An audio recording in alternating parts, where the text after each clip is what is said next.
제목에 빼놓지 않고 기도하는 제목 중에 하나가 선교사님들을 위한 기도입니다. 그 선교사님 기도 4가지 하는 내용들이 있는데요. 그 중에 하나가 좋은 동역자들 보내주셔서 함께 복음 전하게 해주십시오, 이렇게 기도하는데요.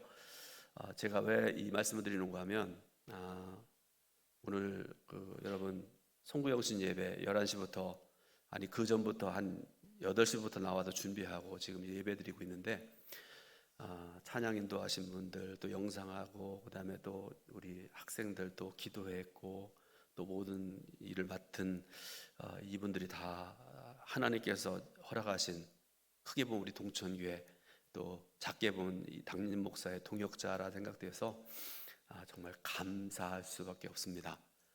제가 지금 이제 목이 좀 이렇게 잠겨졌는데 만약에 저 혼자 찬양 인도했다고 생각을 해보세요. 은혜가 되겠습니까?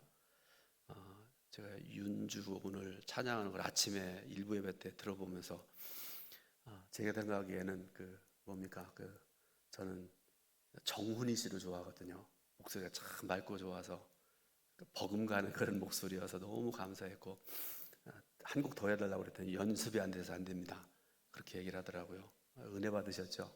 우리 찬양단 참 잘하셨고 감사드립니다. 좋은 동역자들 허락하신 하나님께 감사드립니다.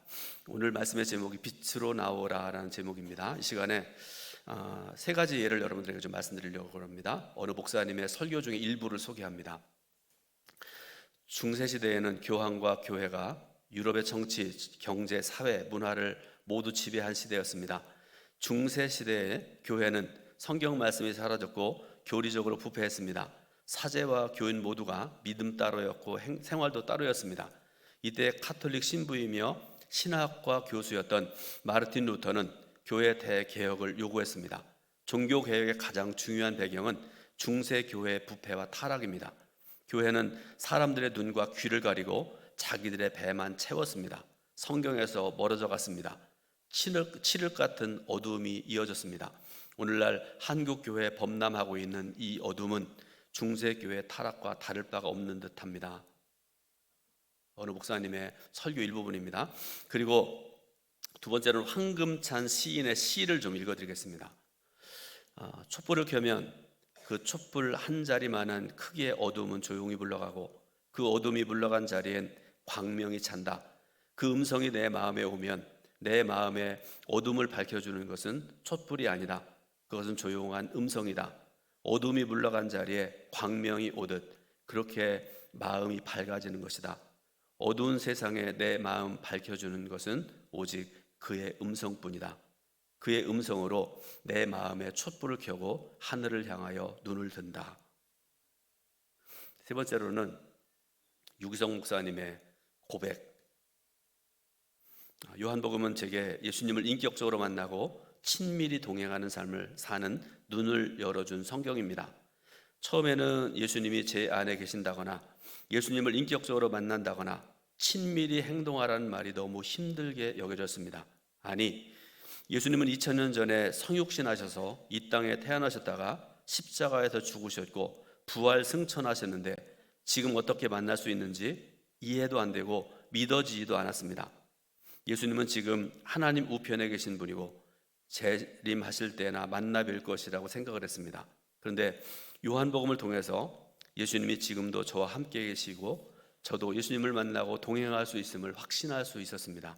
그것은 요한복음이 예수님이 육신으로 태어나신 이야기부터 하지 아니하고 예수님이 말씀이요 빛이시라고 증거하는 말씀으로 시작하기 때문입니다 라는 그런 내용입니다.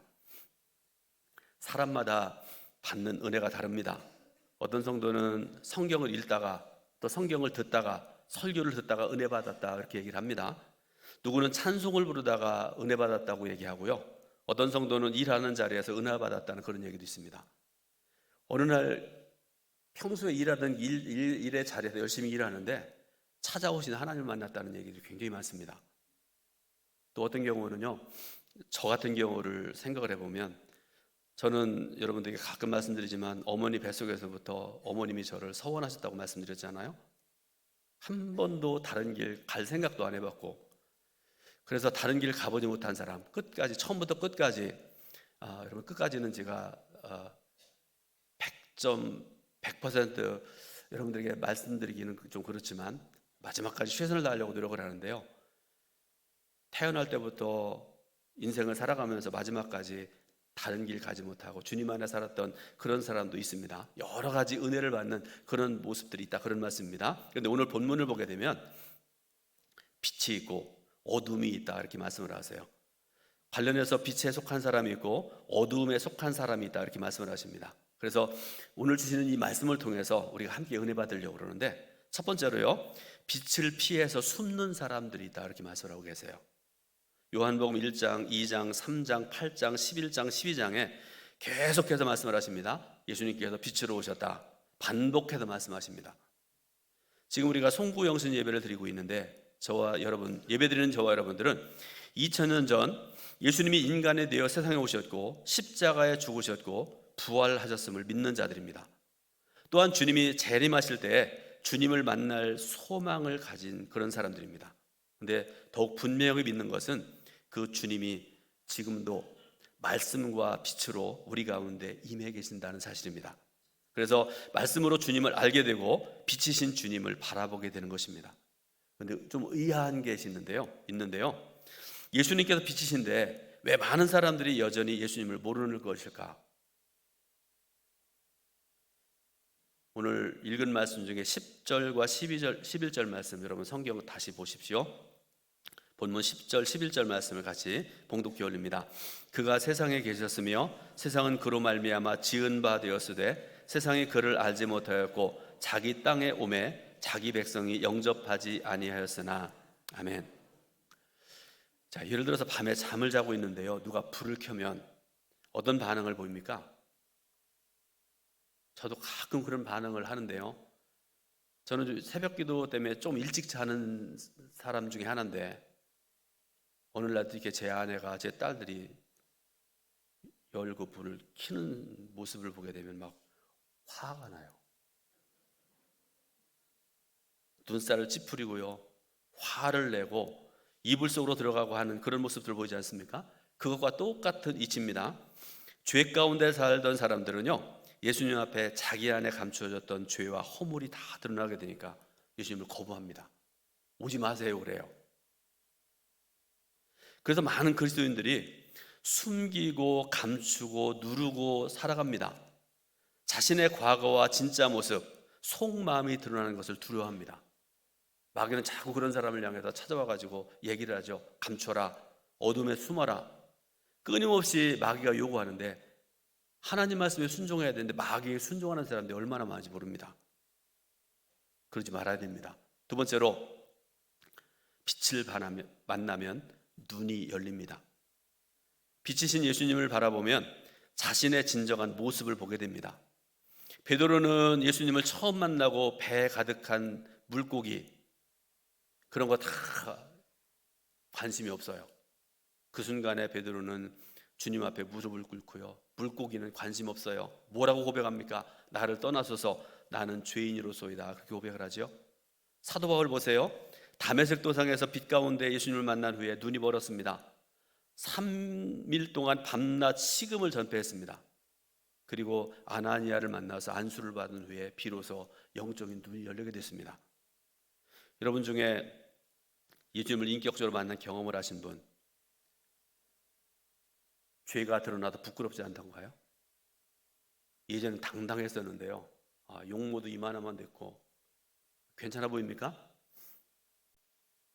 내 지식도 이만큼 괜찮고 어디 가도 사람들이 내 앞에 머리도 숙이고 이만하면 됐지 하고 자신 있게 살아갔던 그런 사람인데, 예수님을 인격적으로 만난 그 순간에 나는 그런 사람이 아니었구나, 죄인이었구나, 여러분 그런 거 여러분 경험해 보지 않으셨습니까? 그런데요, 예수님은 우리를 부끄럽게 하시려고 우리의 은밀한 것과 죄를 드러내신 것이 아닙니다. 우리를 어두움에서 구원하시려는 그런 뜻 가운데 우리 죄를 드러내십니다. 오늘 본문 12절 말씀 중에 보니까요, 영접하는 자, 곧 그 이름을 믿는 자들에게는 하나님의 자녀가 되는 권세를 주셨으니, 이렇게 말씀을 하세요. 빛이신 예수님께서는 우리의 은밀한 죄만 드러내는 것이 아니라 하나님을 아는 눈을 열어주십니다. 예수님은 우리에게 하나님이 계실 뿐만 아니라 우리를 얼마나 사랑하시는지, 그리고 하나님이 우리의 아버지이심을 보여주십니다. 그리고 예수님은 이를 말로서만 하시는 것이 아니라 십자가로 증거하셨습니다. 이것이 바로 빛으로 우리에게 오신 이유십니다. 세 번째로, 빛과 동행하는 삶을 살아야 되고요, 기쁨을 누리는 삶을 살아야 됩니다. 이사야서 60장 1절 보니까 일어나 빛을 발하라 이렇게 말씀을 하세요. 말도 안 되는 것 같은 그런 명령입니다. 추하고 더러운 어둠의 자식인 우리가 무슨 빛을 발하는 말씀입니까? 그런데 하나님께서 빛을 발하라고 하시는 것은 우리가 빛이기 때문이 아니라 우리 안에 빛이 임했기 때문이다 이렇게 말씀을 하세요. 이사야서 60장 1절 말씀을 제가 읽어드리겠습니다. 일어나라 빛을 발하라. 이는 내 빛이 이르렀고 여호와의 영광이 내 위에 임하였음이니라. 아멘. 다시 말씀드립니다. 저와 여러분들은 한없이 부족한 자들이지만 빛이신 예수 그리스도가 우리 안에 임하셨기 때문에 우리가 빛을 드러내는 자가 될 수 있다는 그런 말씀입니다. 그러므로 예수님을 영접한 저와 여러분들은 어둠의 사람이 아닙니다. 밝은 빛의 사람입니다. 여러분, 그러니까 여러분 신앙생활 하시면서 때때로 여러분 뭐 회개하는 기도도 하고 그래야 되지만, 기도할 때마다 자꾸 이렇게 막 가슴만 치고 주여 주여 이 죄인이 맨날 그러시면 안 돼요. 나를 사랑하시는 하나님을 믿고 빛이신 주님과 동행하기에 기쁨과 사랑이 충만한 그런 삶을 살아가는 저와 여러분들이 될 수 있기를 주님의 이름으로 부탁을 드립니다. 사랑하는 성도 여러분, 더 이상 어두움에 숨으려고 하지 마시기 바랍니다. 이제는 빛 가운데 살 수 있습니다. 빛이신 예수님이 여러분 안에 거하심을 믿으시길 바랍니다. 그런데 때때로 왜 이렇게 답답하고 왜 이렇게 어둡습니까? 이유는 하나입니다. 예수님이 이 앞에 계시면 예수님을 바라봐야 되는데 등지고 돌아서기 때문에 그래요. 세상과 문제를 바라보고 있습니다. 그러니까 답답하죠. 그러므로 여러분의 시선을 180도 돌리시기 바랍니다. 그래서 예수님을 바라보시기 바라요. 어떤 상황에서든지 간에 예수님 바라보고 예수님 의지하고, 그래서 예수님과 동행하는 삶을 살고, 그래서 여러분 2024년 한 해를 살아갈 때 예수님 바라보고 예수님 안에서 삶의 기쁨을 충만하게 누리시고 형통한 삶을 살아가시기를 예수님의 이름으로 축원드립니다. 기도하겠습니다. 하나님의 은혜와 사랑을 감사드립니다.